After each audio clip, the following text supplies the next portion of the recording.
నమస్తే. నేను మీ Om Prakash Verma, yoga therapist and dietitians. So, మేము ఇన్ హౌస్ రిట్రీట్ ప్రోగ్రామ్స్ చేస్తుంటాం. అంటే 3 డేస్, 6 డేస్ ప్రోగ్రామ్స్ చేస్తుంటాము. ఎస్పెషల్లీ డయాబెటిస్ కొరకు చేస్తుంటాం అనమాట. సో, దాంట్లో డే 1 రోజు వాళ్ళు రిజిస్ట్రేషన్ చేసుకొని ప్రోగ్రామ్ స్టార్ట్ చేసేప్పుడు వాళ్ళ డయాబెటిక్ రీడింగ్ తీసుకుంటాము. అలాగే డే 6థ్ రోజు ఎండింగ్ రోజు ఈవినింగ్ మళ్ళీ తీసుకుంటాము. వాళ్ళకి మంచి మార్జినల్ డిఫరెన్స్ అనేది వాళ్ళ రీడింగ్‌లో కనబడుతూ ఉంటుంది. సో, 6 డేస్ హ్యాపీగా ఉంటారు. అంతా బాగా చేస్తారు. ఇంటికెళ్ళేటప్పుడు మళ్ళీ మాకు డౌట్ అడుగుతారు. సార్ ఇన్ని రోజులు ఇక్కడ 6 డేస్ బాగా ఉన్నాము. చాలా బాగా జరిగింది. బట్ మేము ఇంటికెళ్ళాక మళ్ళీ కాఫీ, టీలు తాగొచ్చా? అని అడుగుతుంటారు.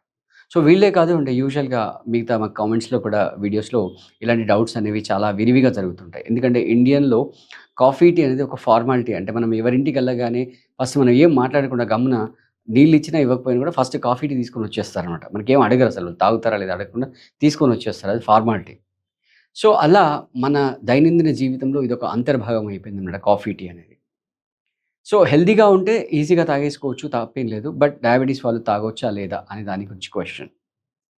అసలు డయాబెటిస్‌కి ఈ మిల్క్ ప్రొడక్ట్స్‌కి ఉన్న బేసిక్ రీజన్ ఏంటి అంటే, మిగతా ఫుడ్ ప్రొడక్ట్స్‌తో కంపేర్ చేస్తే ఈ మిల్క్ ప్రొడక్ట్స్‌లో బేసిక్‌గా షుగర్ అనేది లాక్టోస్ ఫార్మ్‌లో ఉంటుంది. సో, మిగతా ఫుడ్ షుగర్స్ అవి బ్లడ్‌లో మర్జ్ అయ్యి బ్లడ్ షుగర్ రైజ్ అవ్వడానికి పట్టే టైమ్‌తో కంపేర్ చేస్తే ఈ లాక్టోస్ ఫార్మ్‌లో ఉన్న షుగర్ అనేది చాలా ఫాస్ట్‌గా వస్తుందనమాట. అందుకే ఎవరైనా కూడా అంటే న్యూట్రిషనిస్ట్ అయినా, డాక్టర్స్ అయినా ఎవరైనా కూడా ఒకసారి డయాబెటిక్ అటాక్ అయిందంటే కాఫీలు, టీలు తాగొద్దు అని చెప్తారు. సో, దీనికి రీప్లేస్‌మెంట్ ఏంటి? అంటే మీరు లాజికల్‌గా ఆలోచిస్తే మీకక్కడ 2 me what you can say ఆహ్, మిమ్మల్ని టెంప్ట్ చేసే అంశాలు రెండనమాట. ఒకటి వేడిగా ఉండడం ఒకటి. Okay. రెండోదొచ్చేసి liquid.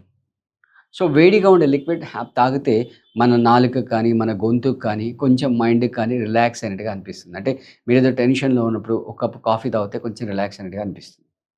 So, first point మీరు అవాయిడ్ చేసేయాలి. ఎందుకంటే రీజన్ ఆల్రెడీ మనం చెప్పుకున్నాము. కాకపోతే మళ్ళీ మీరు ఓవర్ నైట్‌గా గనక మీరు దీన్ని స్టాప్ చేసేస్తే మైండ్ యాక్సెప్ట్ చేయదు. బాడీ యాక్సెప్ట్ చేయదు.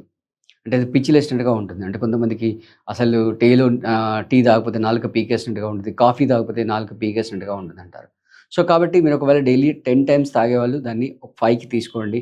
ఒకవేళ 5 తాగుతుంటే 3 తీసుకురండి. 3 తాగుతుంటే 1 తీసుకురండి. సో, ఆల్రెడీ గనక ఒకటి తాగుతున్నట్టే దాన్ని డైరెక్ట్‌గా గ్రీన్ టీతో రీప్లేస్ చేయండి. ఇంకా లేదు అంటే చాలా హ్యాపీగా చేయాలంటే మనం వెజిటబుల్ సూప్ అంటే మన ఇన్ హౌస్ ప్రోగ్రామ్స్‌లో మనం వాళ్ళకి క్లయింట్స్‌కి ఇస్తుంటామన్నమాట వెజిటబుల్ సూప్. సో, వెజిటబుల్స్ అన్నిటిని కూడా బాయిల్ చేసి దాన్ని మిక్సీలో పేస్ట్ చేసి మళ్ళీ దాన్ని బాయిల్ చేసి ఓ వెజిటబుల్ సూప్ అనేది ఇస్తుంటాం. చాలా చాలా హ్యాపీగా తినేసుకోవచ్చు. యాక్చువల్‌గా దాన్ని బ్రేక్‌ఫాస్ట్‌కి రిప్లేస్ చేస్తుంటాం అనమాట. సో, అది వేడిగా ఉంటుంది, లిక్విడ్‌గా ఉంటుంది. మీరు హ్యాపీగా ఒక కప్పు కాదు, ఒక గ్లాస్ కాదు, 6, 7 గ్లాసెస్ కూడా హ్యాపీగా తాగేసుకోవచ్చు. చాలా హ్యాపీగా. సో, అలా మీరు రీప్లేస్‌మెంట్స్ చేసుకున్నట్టయితే లేదు మీరు ఖచ్చితంగా నేను ఉండలేను అనుకున్నప్పుడు ఒకసారి తాగండి. ఒకసారి వితౌట్ షుగర్ తాగేసేయండి. ఎందుకంటే ఇక్కడ మీరు కాఫీ, టీలో ప్రాబ్లమ్ వచ్చేసి ఫోల్డ్ ఎఫెక్ట్. ఒకటి దాంట్లో ఉండే లాక్టోస్ అండ్ సెకండ్ మీరు దాంట్లో షుగర్ యాడ్ చేస్తున్నారు. సో, ఫోల్డ్‌గా మీ బాడీలోకి షుగర్ ఎళ్లి బ్లడ్ షుగర్‌ని స్పైక్ చేస్తుంది when comparing with all other food products. అందుకే చెప్తారు కదా! ఈ స్వీట్స్ తినకూడదు అని చెప్తుండే. ఎందుకంటే దాంట్లో కూడా షుగర్ కంటెంట్ అనేది ఎక్కువగా ఉంటుంది. సో, ఈ విధంగా మీరు రీప్లేస్ చేసుకొని కొంచెం డైట్‌లో మోడిఫికేషన్స్ చేసుకున్నట్లయితే మీరు హ్యాపీగా మీ డయాబెటిస్ నుంచి బయటపడొచ్చు. ఎటువంటి అపోహలు ఏం పెట్టుకోకూడదు.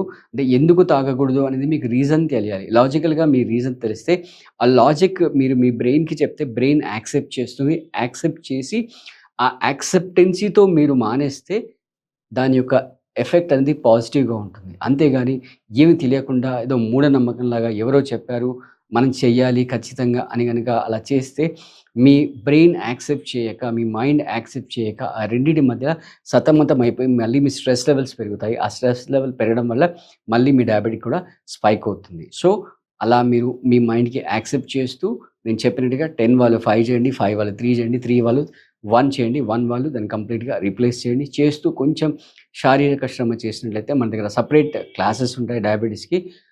అలా బ్యాచెస్‌లో వచ్చి 3, 4 మంత్స్‌లో రివర్స్ అయిన వాళ్ళు ఉంటారు. చెప్పాను కదా! క్యాంప్స్‌లో కూడా మనం కండక్ట్ చేస్తుంటాం. 3 days, 6 days in house camps కూడా ఉంటుంటాయి. సో, హ్యాపీగా మీరు దాని నుంచి బయటపడొచ్చు. మీరు ఒకటే మీరు చూసుకోవాల్సింది మీరు రోజు ఎన్ని క్యాలరీస్ కన్జ్యూమ్ చేస్తున్నారు? ఎన్ని క్యాలరీస్ మీరు స్పెండ్ చేస్తున్నారు. అంటే ఇన్‌ఫ్లో ఎంత, అవుట్‌ఫ్లో ఎంత చెక్ చేసుకోవాలి. అది చెక్ చేసుకొని ఆ ఈక్వేషన్‌ని బ్యాలెన్స్ చేసుకున్నట్లయితే హ్యాపీగా మీరు డయాబెటిస్ నుంచి బయటపడొచ్చు. అలాగే మీకింకా ఏదైనా విషయాలపైన వీడియో చేయాలి అనుకుంటే అవి మీరు మాకు కామెంట్‌లో తెలియజేస్తే ఆ అంశాలపైన కూడా మేము వీడియో చేసి మీ ముందుకు వస్తాం. Thank you.